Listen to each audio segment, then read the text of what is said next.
Di sebuah desa terpencil, tersembunyi di antara perbukitan yang seakan lupa disentuh waktu, berdirilah Gunung Kawi. Gunung ini bukan hanya hamparan tanah tinggi yang diselimuti kabut setiap pagi, tapi juga diselimuti sesuatu yang lebih pekat, kisah-kisah. Cerita yang tak selalu berani diceritakan terang-terangan. Konon, mereka yang tinggal di kaki gunung tahu, ada energi yang berbeda di sana. Tak terlihat, tapi terasa. Seolah saat kita menapakkan kaki di lerengnya, udara menjadi lebih berat, dan suara angin membawa bisikan masa lalu. Sebuah perasaan aneh, seperti ada yang memperhatikan, bukan manusia. Nama Gunung Kawi mungkin terdengar seperti nama geografis biasa. Tapi bagi sebagian orang, terutama mereka yang sudah pernah datang, gunung ini adalah tempat di mana dunia nyata dan dunia tak terlihat berdiri berdampingan dan kadang bertabrakan. Banyak yang percaya, ini bukan sekadar tempat wisata, apalagi hanya hutan pegunungan. Ini adalah tanah yang menyimpan energi kuno. Tanah yang sejak dahulu menjadi tempat bagi mereka yang ingin mencari, bukan hanya ketenangan tapi juga jawaban dari sesuatu yang tak mampu dijawab oleh dunia luar. Sebelum menjadi tempat ziarah seperti sekarang, Gunung Kawi hanyalah hutan belantara. Pepohonan tinggi menjulang, akar-akar besar menjalar seperti tangan-tangan yang menahan siapapun yang masuk. Tidak ada jalan, tidak ada petunjuk arah. Mereka yang berani melangkah ke dalam, biasanya bukan orang biasa. Mereka datang untuk bertapa, menyepi, meninggalkan hiruk-pikuk dunia. Dan dari sekian banyak yang datang, hanya satu nama yang tetap bertahan dalam cerita rakyat, Eyang Jugo. Eyang Jugo bukan sosok yang muncul begitu saja. Menurut kisah lisan yang diwariskan turun-temurun, ia adalah seorang abdi dalem, pelayan kerajaan dari masa Pangeran Diponegoro. Ketika Perang Jawa pecah, dan Pangeran Diponegoro ditangkap, banyak pengikutnya tercerai-berai. Ada yang menyerah, ada yang mati, tapi Eyang Jugo menghilang. Dan bertahun-tahun kemudian, orang-orang mengaku melihat sosok berjubah tua di lereng Gunung Kawi, duduk bersila dalam diam. Wajahnya bersih, tapi tatapannya tajam, seolah ia bisa melihat masa depan seseorang hanya dari cara mereka berjalan. Namun yang membuatnya semakin disegani, bukan hanya asal-usulnya yang misterius, tapi kemampuannya. Eyang Jugo diyakini punya ilmu yang tak bisa dijelaskan dengan logika. Ia bisa menyembuhkan penyakit yang tak kunjung sembuh, memberi petunjuk pada orang-orang yang tersesat dalam hidup, bahkan, menurut beberapa cerita, mengubah nasib seseorang hanya dengan sebuah tatapan. Tapi ada satu hal yang selalu ditekankan oleh para tetua desa. Siapapun yang datang pada Eyang Jugo, harus datang dengan niat yang bersih. Karena jika tidak, jika niatmu gelap, maka balasannya pun tak akan datang dari dunia yang terang. Suatu hari, seorang petani dari desa sekitar tersesat saat mencari kayu bakar. Ia berjalan terlalu jauh ke dalam hutan, melewati semak berduri dan suara burung yang tak dikenalnya. Saat senja turun, ia melihat sosok pria tua duduk di atas batu besar, bersila, matanya terpejam. Sekilas tampak seperti mayat, tapi dari tubuhnya menguar aroma melati yang sangat tajam, menyusup ke hidung hingga menusuk dada. Si petani ingin lari, tapi tubuhnya tak bisa bergerak. Ia hanya bisa berdiri mematung, sampai pria tua itu membuka mata dan tersenyum. "Kau tersesat," katanya pelan. Dan dalam sekejap, si petani sadar, ia berada tepat di hadapan Eyang Jugo. Setelah kejadian itu, kabar menyebar cepat dari mulut ke mulut. Eyang Jugo tidak hanya nyata, tapi juga memberi pertolongan. Petani itu, yang sebelumnya miskin dan sering sakit-sakitan, mendadak sehat dan hasil panennya melimpah. Orang-orang mulai datang, tak membawa harta, hanya harapan. Mereka datang dengan tubuh letih, hati remuk, dan pertanyaan hidup yang tak bisa dijawab oleh siapapun. Di hadapan Eyang Jugo, Mereka mengadu. Dan keanehan pun terjadi. Banyak yang bermimpi saat tidur di sekitar petapaan, didatangi sosok berjubah putih. Katanya, mimpi itu berisi petunjuk atau peringatan. Tahun-tahun berlalu. Nama Eyang Jugo semakin dikenal. Namun ia tidak sendiri. Datanglah sosok lain yang juga diselimuti misteri.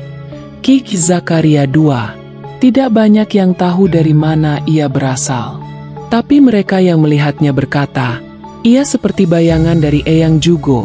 Lebih muda, lebih tenang, namun dengan sorot mata yang sama menusuk. Bersama, mereka menjaga kesucian tempat itu. Dua penjaga tak kasat mata. Dua guru spiritual yang dipercaya tidak hanya hidup di dunia ini, tapi juga menjaga gerbang menuju dunia lain. Sebuah dunia yang hanya bisa disentuh oleh mereka yang berani menghadapi dirinya sendiri. Namun, pada suatu malam yang tak biasa, langit mendadak berubah. Petir menyambar berkali-kali, padahal tidak ada awan hitam. Angin berputar-putar di sekitar lereng, seperti tarian roh-roh tak kasat mata. Warga desa mengatakan, mereka mendengar suara gamelan dari dalam hutan, diiringi nyanyian perempuan yang asing nadanya. Beberapa mengunci pintu, membakar kemenyan, dan berdoa, takut, tapi juga penasaran. Malam itu menandai titik balik. Sejak malam itu, Gunung Kawi tak lagi hanya dikenal sebagai tempat pertapaan, tapi juga sebagai tempat permohonan. Orang-orang mulai berdatangan dari luar kota, bahkan luar pulau. Bukan hanya mereka yang mencari ketenangan, tapi juga yang haus kekayaan. Pelan-pelan, niat yang dulunya murni berubah. Ada yang datang membawa bunga dan dupa, tapi ada pula yang datang membawa janji. Janji kepada sesuatu yang tak bisa mereka lihat, namun mereka tahu sedang menunggu. Doa-doa yang awalnya sederhana, kini mulai terdengar seperti kontrak. Permintaan pun berubah. Bukan lagi tentang keselamatan, tapi tentang emas, jabatan, dan kekuasaan. Dan Gunung Kawi mulai mendengar semuanya.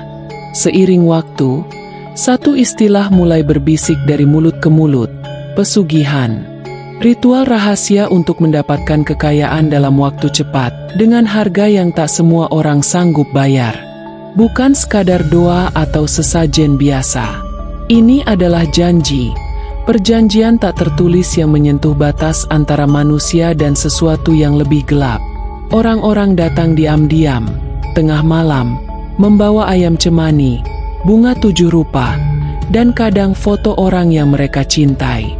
Ada yang duduk berjam-jam di depan pohon keramat, mata terpejam, bibir bergetar, seolah tengah bicara dengan sesuatu yang tak kasat mata. Beberapa kembali dengan senyum lebar dan kisah sukses tak masuk akal. Warung kecil tiba-tiba jadi restoran besar, kontrakan berubah jadi hotel. Tapi tak lama, cerita lain menyusul, lebih gelap, lebih sunyi. Ada yang mendadak linglung, duduk di pinggir jalan sambil tertawa sendiri. Ada pula yang menghilang, begitu saja, tanpa jejak. Dan mereka yang berani bicara hanya berkata satu kalimat pendek. Ia tak menepati janjinya. Pesugihan bukan permainan. Ia bukan permintaan, tapi perjanjian. Dan setiap perjanjian, pasti ada yang harus dibayar. Entah sekarang, atau nanti. Para spiritualis dan tetua desa pun memperingatkan. Mereka berkata, pesugihan bukan hanya kontrak batin, tapi juga kontrak darah. Sekali terikat, maka hidup seseorang akan berubah. Tapi bukan hanya hidupnya, keluarganya pun bisa ikut terbawa. Banyak yang datang karena terdesak, utang menumpuk, bisnis nyaris bangkrut. Tapi setelah ritual, memang uang datang, cepat, deras. Namun, bersamaan dengan itu, suara-suara mulai terdengar di rumah. Bayangan-bayangan melintas di cermin. Anak-anak kecil mendadak sakit tanpa sebab. Semua itu bukan kebetulan, tapi konsekuensi. Namun, tidak semua yang datang ke Gunung Kawi membawa niat gelap. Masih banyak yang datang dengan hati tulus. Seorang ibu menuntun anaknya yang sakit, memohon kesembuhan. Seorang pedagang kecil dari Pasuruan datang setiap tahun, hanya untuk berterima kasih karena usahanya tetap bertahan. Di antara dupa dan bisikan, masih ada air mata yang jatuh dalam diam. Doa-doa sederhana, seperti, "Ya Tuhan, cukupkanlah," atau, "Tolong jaga keluarga kami." Mereka percaya, Gunung Kawi tetap punya sisi terang, sisi yang mendengar hati yang jujur. Yang menarik, pelataran Gunung Kawi tak hanya dipenuhi oleh mereka yang berbahasa Jawa. Banyak yang datang dengan wajah Tionghoa, membawa lilin merah, dupa tebal, dan kertas sembahyang. Mereka berdoa dengan bahasa berbeda, tapi isinya sama, harapan. Disinilah Gunung Kawi menjadi unik. Tempat ini bukan milik satu keyakinan. Ia seperti ruang suci lintas iman, di mana semua suara, entah itu dari Al-Quran, mantra Buddhis, atau doa tradisi leluhur bergema bersama di antara kabut dan bau kemenyan. Seolah-olah, di sini, Tuhan hanya melihat isi hati, bukan agama yang tertulis di KTP. Gunung Kawi, dalam diamnya adalah cermin. Ia tidak memilih siapa yang datang, tapi ia memperlihatkan siapa dirimu sebenarnya. Bagi mereka yang datang dengan keyakinan, dengan niat murni dan hati bersih, tempat ini menjadi ruang untuk merenung, untuk mendengar kembali suara Tuhan yang lama tenggelam oleh bising dunia. Tapi bagi yang datang dengan hati penuh ambisi, dengan rencana-rencana tersembunyi, Gunung Kawi bisa berubah menjadi ladang ujian, menjadi pintu yang mengarah bukan ke surga, tapi ke lubang hitam dalam diri sendiri. Banyak yang mengira mereka bisa menipu, berpura-pura tulus, padahal membawa niat kotor. Tapi mereka lupa, tempat ini bukan hanya tanah dan pohon. Ia hidup, ia menyimpan energi dari ratusan tahun pertapaan dan doa. Dan ketika seseorang berbohong pada tempat seperti ini, maka tempat ini akan menjawab. Kadang lewat mimpi buruk, kadang lewat kegagalan beruntun. Tapi yang paling sering adalah lewat rasa takut yang tak bisa dijelaskan. Tak ada suara, tak ada sosok, hanya kecemasan yang tumbuh seperti duri di dada. Beberapa orang yang berani bermalam di sana bercerita bahwa ketika malam benar-benar sunyi dan hanya suara jangkrik yang terdengar, tiba-tiba muncul aroma melati yang begitu kuat, tanpa asal. Tak lama, terasa angin dingin menyapu wajah. Bulu kuduk berdiri, dan bagi yang membuka mata, mereka kadang melihat sosok berjubah putih, berdiri diam di kejauhan. Tidak menakutkan, tidak pula ramah. Enggu. Sosok itu tak pernah bicara. Tapi setelah pulang, banyak yang mengaku tiba-tiba mengerti apa yang harus mereka lakukan dalam hidup. Seolah, hanya dengan hadir, ia memberi arah.